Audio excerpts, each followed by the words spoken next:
Welcome to Inside the Academy. This is a breakdown of pathophysiology designed for you, a future functional nutrition practitioner, to give a clinical edge that you so need to solve complex cases.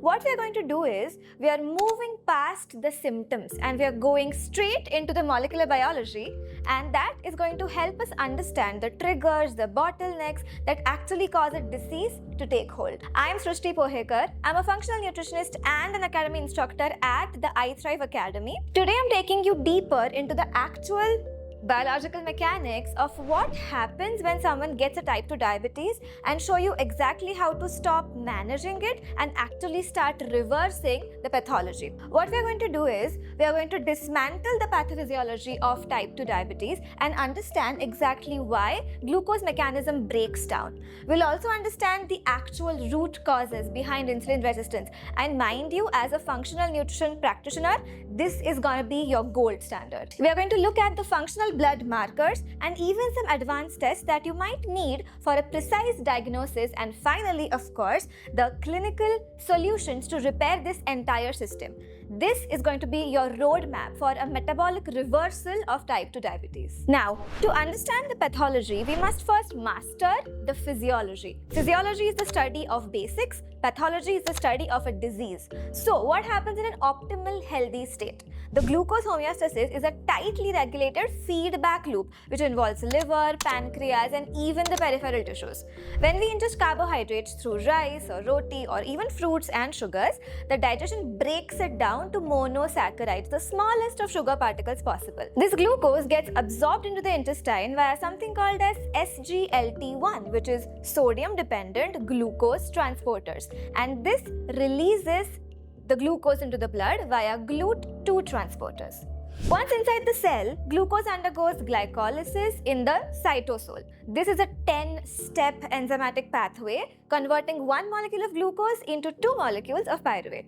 Crucially, this requires specific cofactor, something like magnesium, which you get from food, but mainly you have to take a supplement for it. Now, this helps particularly with hexokinase and with phosphofructokinase. Without magnesium, this very first step will fail and the energy production is going to stall. Here is a critical junction, the pyruvate dehydrogenase complex, also called as PDH for short. In a healthy state, PDH converts pyruvate into acetyl-CoA, allowing it to enter into the mitochondria, the powerhouse of the cell. This enzyme complex is highly sensitive and requires thiamine, which is B1, riboflavin, niacin, lipoic acid, pantothenic acid, and many more nutrients.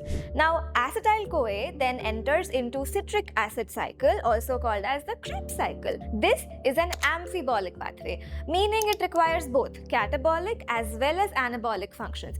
It strips down the high energy electrons from our food and loads them onto a carrier. Now NAD becomes NADH, FAD becomes FADH2. These carriers shuttle the electrons into the ETC, which is electron transport chain, into the inner mitochondrial membrane. Here, electrons flow through complexes 1 through 4 from one to another, driving the proton gradient that powers ATP synthase. This is the glucose harmony that seamlessly converts chemical energy into ATP, which is literally the currency of life. But today, the harmony is impaired. We are seeing a transition from a healthy insulin-sensitive cell to what we might call metabolic zombie cell, overwhelmed with glucose that they cannot burn and inflamed with the signals that they cannot actually silence. Now that was about the pathophysiology. Now we move into actual root causes. What actually causes this to happen? Firstly, it's the mitochondrial oxidative stress and the electron backup. Now imagine that the rate of breaking down of the food exceeds the capacity of your body to actually burn it. Now this creates a pressure on the NADH, NAD+ ratio. So it's like a bottleneck situation that's happening.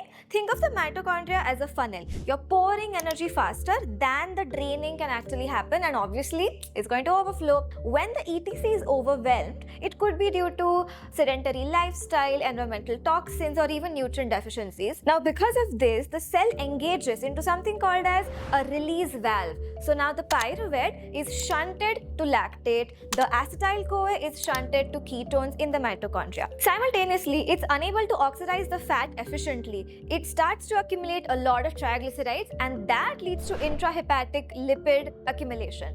This fat spills out into the pancreas, causing intrapancreatic triglyceride deposition, and that paralyzes the beta cells. This is the twin cell hypothesis, a vicious cycle where the insulin resistance and the beta cell failure is driven by the ectopic fat.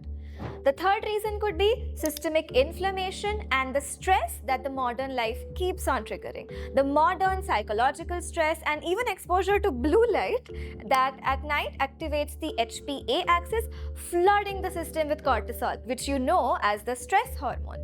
Cortisol promotes the gluconeogenesis while making peripheral tissues resistant to insulin. Furthermore, the pro-inflammatory cytokines like TNF-alpha, IL-6, they are often derived from visceral fat, or even the gut dysbiosis directly impair the insulin signaling pathways. So, if you're still looking at only HbA1c to manage the metabolic health, clearly you're missing the first 10 years of patient's pathophysiology. Standard lab ranges tell you if your patient is sick, but they don't tell you why their mitochondria are failing. I'll tell you exactly 5 functional markers to test for diabetes. Fasting glucose, postprandial glucose, fasting insulin, postprandial insulin, and C-peptide. Very important one. Now you might be wondering that after looking at this, why do we need advanced tests? So let me explain to you exactly what might be going wrong and how can you catch it into some advanced tests. Now, have you ever wondered why does your patient have high lactate but normal glucose? The answer lies in a malate-aspartate shuttle. The lactate and pyruvate ratio indicates that the electrons are stuck in the cytosol, often due to a failure of the ETC, which is the electron transport chain, or also called as the malate-aspartate shuttle. This suggests a need for mitochondrial support, which comes from nutrients like B2, CoQ10, copper. And conversely, high pyruvate with a normal lactate might also indicate a block in the PDH complex, which is often due to thiamine deficiency. Secondly, the ratio of beta-hydroxybutyrate to acetoacetate tells us about the redox status inside the mitochondria. A high ratio suggests that mitochondrial electron backup is happening, and this is exactly why we look at the elevation in these intermediate stages. High adipic or suberik acid signals a failure in the fatty acid oxidation, forcing the body to use the backup omega oxidation pathways. This screams a carnitine or a riboflavin deficiency. Next, a high methylmalonic acid, also called as MMA, confirms a vitamin B12 deficiency at the cellular level, blocking succinyl-CoA entry into the Krebs cycle. A high pyroglutamate indicates glutathione depletion, a sign of massive oxidative stress. And this is exactly why we need the OMX test. Now going into genetics a little bit. We are not all built the same. Variations in the MTHFR gene may affect methylation, which is going to basically hamper the homocysteine levels. It is crucial for the synthesis of CoQ10 and creatine in the body. Next, a defect in the ACAD9 gene can also impair complex 1 assembly, necessitating high-dose riboflavin therapy. Apart from this, the gut microbiome is also very important. To understand if your body is able to actually absorb all the nutrients, we must look into the gut. Dysbiosis producing high levels of D-lactate, often from the methyl glycoxyl accumulation in the diabetic states, signals a failure of the glycooxalate system, often linked to zinc deficiency or again oxidative stress. This is not just a bacteria. This is a metabolic emergency where sugar is turning into toxic byproducts. Type 2 diabetes is highly reversible, and here is your practitioner roadmap. First of all, we need a dietary elimination and calorie reset. We must induce a negative calorie balance, lower the carbohydrates, increase the protein intake, and create a slightly hypocaloric state to strip ectopic fat from the liver and the pancreas. We eliminate inflammatory foods like gluten, dairy, refined oils, and all the processed foods to dampen the cytokine storm. Then we have to look at the mitochondrial resuscitation. We do not just guess, we target. If lactate is high, we assess the need for thiamine, which is B1, or riboflavin, which is B2, to unlock the PDH complexes and the respiratory chain. If the fatty acid oxidation is impaired, which would be indicated by high adipate or suberate, we utilize carnitine and riboflavin to shuttle fats into the furnace. Now, CoQ10 and MK4 is also super important. We optimize the electron transport chain using these two. CoQ10 shuttles the electrons, while vitamin K2 acts as a crucial release valve electron carrier, bypassing the blockages and the supercomplexes. Then we must focus on restoring methylation. We support the production of SAMe, essential for synthesizing CoQ10 and maintaining the health of cell membrane, using creatine and specific B vitamins to spare the methyl groups. Then we must look at gut restoration. We clear dysbiosis to reduce the endotoxins load, which is also called as LPS, that drives systemic inflammation and insulin resistance. Congrats! Now you possess the blueprint.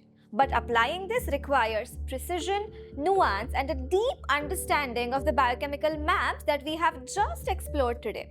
To gain the clinical edge required to solve these complex cases and master the art of functional reversal, I invite you to join us at the iThrive Academy. Let us rewrite the narrative of chronic diseases one cell at a time. This is the future of medicine. Be a part of it inside the Academy.